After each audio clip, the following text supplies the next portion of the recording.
Shalom, selamat pagi anak-anak. Semoga kabar kalian sehat selalu. Hari ini pada hari Kamis 22 Juli 2021 kita akan belajar tema 1, subtema 1, pembelajaran 1 dan 2. Silakan anak-anak persiapkan diri. Tentunya anak-anak sudah membaca renungan yang ibu kirim, sudah berdoa, sudah makan dan juga sudah mandi. Nah, sekarang anak-anak persiapkan buku cetak, pulpena kelas 5A-nya dan juga alat tulisnya agar anak-anak bisa menggarisbawahi buku cetaknya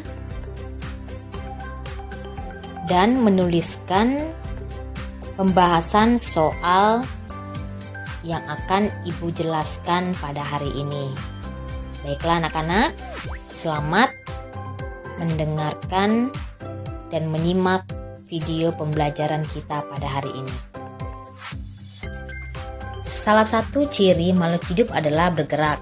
Hewan dan manusia menggunakan alat gerak yang dimilikinya untuk berpindah dari satu tempat ke tempat yang lain. Ada makhluk hidup yang bergerak dengan kaki, sayap, sirip, atau otot perutnya. Selain untuk bergerak, alat gerak juga digunakan untuk memegang, melompat, memanjat, dan berenang. Alat gerak terdiri atas dua macam. Yang pertama, alat gerak aktif yang berupa otot. Kemudian yang kedua, alat gerak pasif yang berupa tulang. Otot disebut alat gerak aktif karena otot dapat bergerak. Sedangkan tulang disebut alat gerak pasif karena tanpa adanya gerakan otot, tulang tidak dapat melakukan gerakan. Jadi, otot dan tulang bekerja sama saat hewan atau manusia melakukan gerakan. Sekarang anak-anak buka buku cetak pulpenanya halaman 3 dan 4. Di situ ada soal, ayo berlatih. Nah, sekarang kita akan sama-sama untuk mengerjakannya. Soal yang pertama, apa saja alat gerak makhluk hidup? Dan tuliskan kegunaan alat gerak tersebut. Alat gerak makhluk hidup adalah kaki untuk berjalan, berlari atau melompat, sayap untuk terbang, sirip untuk berenang, dan otot perut untuk berjalan pada hewan melata. Soal nomor 2, apa perbedaan alat gerak aktif dan pasif?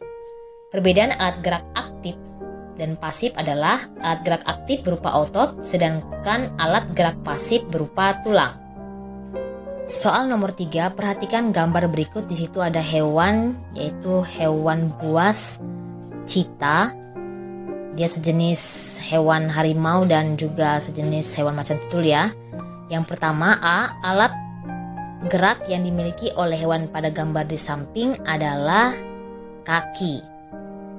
Kemudian yang B, apa kegunaan alat gerak yang digunakan hewan tersebut? Kegunaan alat gerak yang digunakan pada hewan tersebut adalah untuk berlari. Yang C, tuliskan dua kegunaan lain dari alat gerak hewan tersebut. Selain berlari, kegunaan alat gerak kaki pada hewan tersebut adalah untuk mencengkram mangsa atau makanannya, kemudian untuk berjalan. Kita lanjutkan ke soal nomor 4, perhatikan gambar berikut. A, alat gerak yang ditunjuk oleh huruf X termasuk alat gerak. Nah, anak-anak lihat di situ ada gambar alat gerak tangan manusia ya di situ ya. Nah, ditunjuk situ huruf X itu termasuk alat gerak aktif atau berupa otot. Sedangkan yang B, alat gerak yang ditunjuk oleh huruf Y termasuk alat gerak. Sedangkan huruf Y itu termasuk alat gerak pasif yang berupa tulang.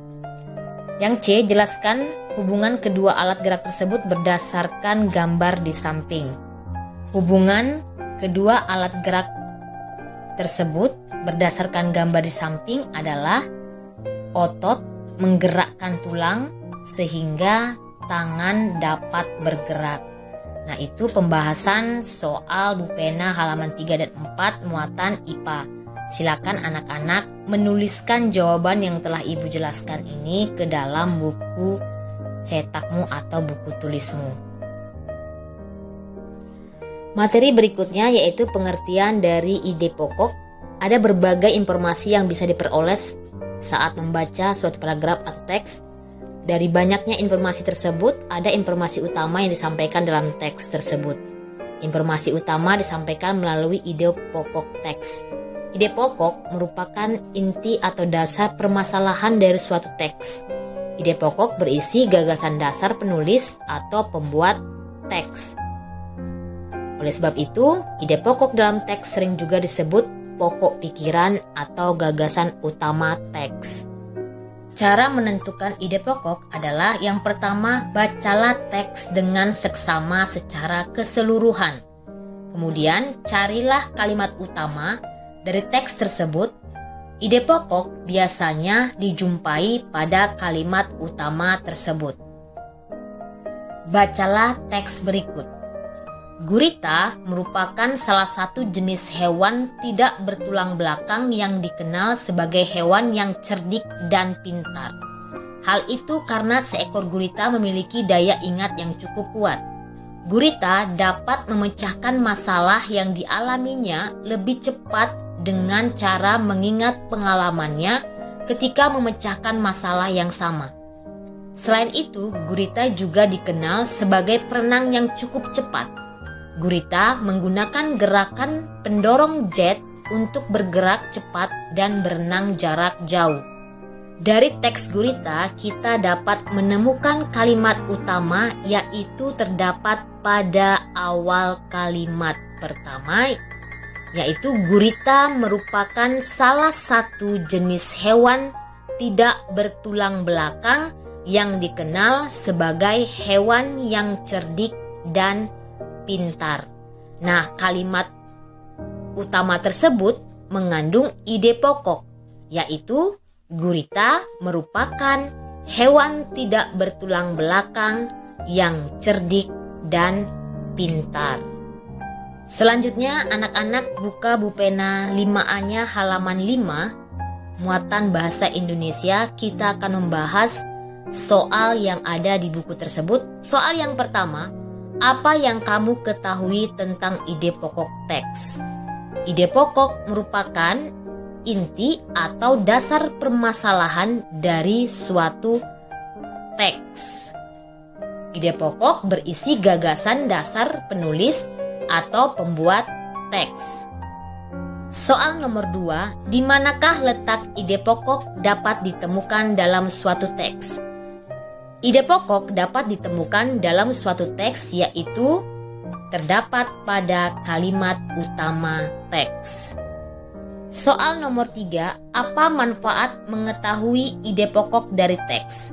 Manfaat mengetahui ide pokok dari teks adalah kita akan lebih mudah untuk mengetahui inti atau masalah utama yang disampaikan penulis melalui teks yang ditulisnya.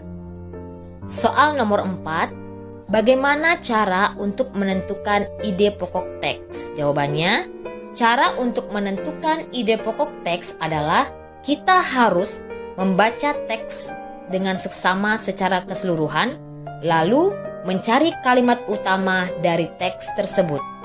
Soal nomor 5, tuliskan ide pokok dari teks gurita di atas menggunakan bahasamu sendiri. Ide pokok pada teks gurita adalah salah satu jenis hewan tidak bertulang belakang dan dikenal sebagai hewan yang cerdik dan pintar adalah gurita. Kita masuk ke materi pengertian gambar cerita. Gambar cerita adalah sebuah gambar atau urutan gambar yang saling berhubungan satu dengan yang lainnya membentuk sebuah cerita. Contoh gambar cerita adalah gambar ilustrasi. Gambar ilustrasi berfungsi untuk memperjelas, memperkuat, memperindah, memperkaya, atau menerangkan sebuah cerita. Gambar ilustrasi dibedakan menjadi dua, yaitu gambar berupa foto dan gambar berupa gambar tangan. Anak-anak bisa melihat pada gambar di situ ada gambar ilustrasi dengan foto, kemudian ada gambar ilustrasi dengan gambar tangan. Kita masuk ke materi alat gerak hewan dan fungsinya. Setiap hewan memiliki alat gerak. Alat gerak hewan disesuaikan dengan aktivitas dan tempat hidupnya. Perhatikan tabel hewan beserta alat geraknya berikut. Anak-anak bisa memperhatikan tabel. Di situ ada hewan ikan, alat geraknya berupa sirip dan ekor yang fungsinya untuk berenang. Kemudian amfibi, atau ini katak ya. Amfibi itu termasuk hewan yang hidup di dua alam, contohnya katak, yaitu memiliki alat gerak berupa kaki, fungsinya untuk berjalan, melompat, dan berenang.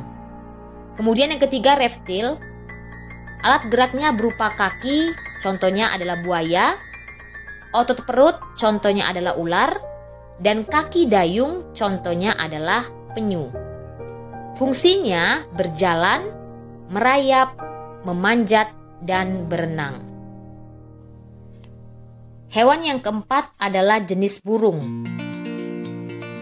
Jenis burung ini memiliki alat gerak berupa sayap, contohnya adalah burung kakak tua, elang ya, masih banyak lagi contoh-contoh lain jenis burung yang memiliki sayap.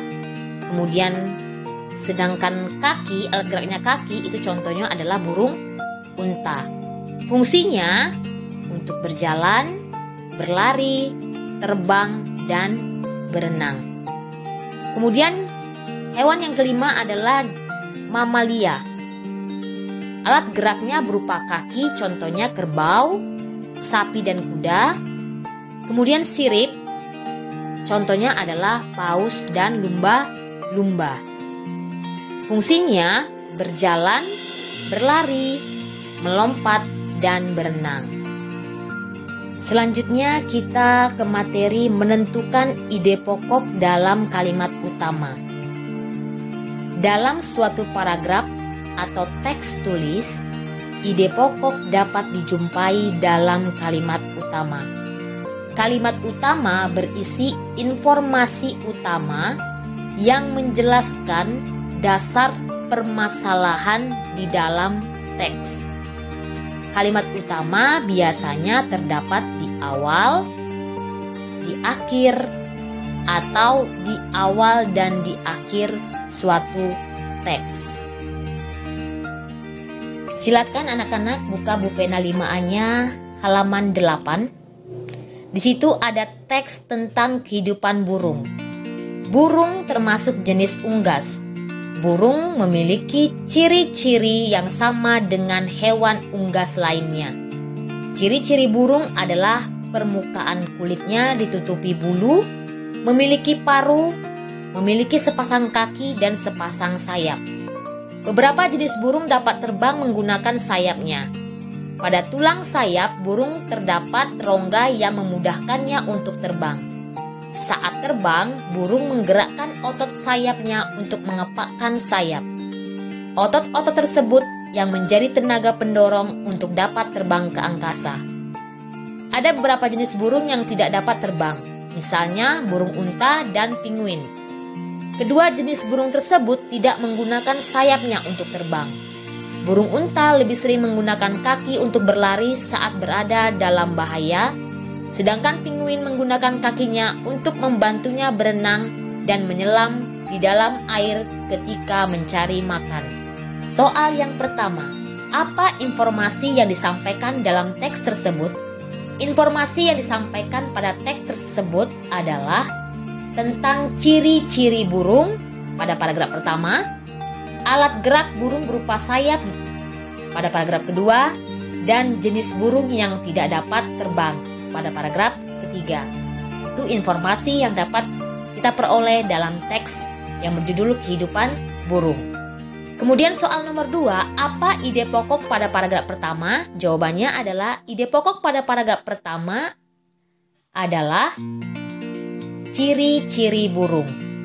Soal nomor 3, di manakah letak kalimat utama pada paragraf kedua? Letak kalimat utama pada paragraf kedua adalah di awal paragraf, yaitu yang berbunyi, beberapa jenis burung dapat terbang menggunakan sayapnya. Kemudian soal nomor 4, apa kalimat utama yang terdapat pada paragraf ketiga? Kalimat utama pada paragraf ketiga adalah ada beberapa jenis burung yang tidak dapat terbang. Kemudian soal nomor 5, apa ide pokok yang terdapat pada paragraf kedua dan ketiga? Ide pokok yang terdapat pada paragraf kedua adalah cara burung terbang, sedangkan ide pokok pada paragraf ketiga adalah jenis burung yang tidak dapat terbang. Demikianlah anak-anak penjelasan materi kita pada hari ini serta pembahasan soal yang ada di buku Bu Pena 5A. Semoga anak-anak bisa mengerti dan anak-anak silakan menuliskan setiap pembahasan soal yang telah Ibu jelaskan tadi di buku cetaknya atau di buku tulis tematiknya. Selamat belajar anak-anak. Terima kasih. Selamat pagi.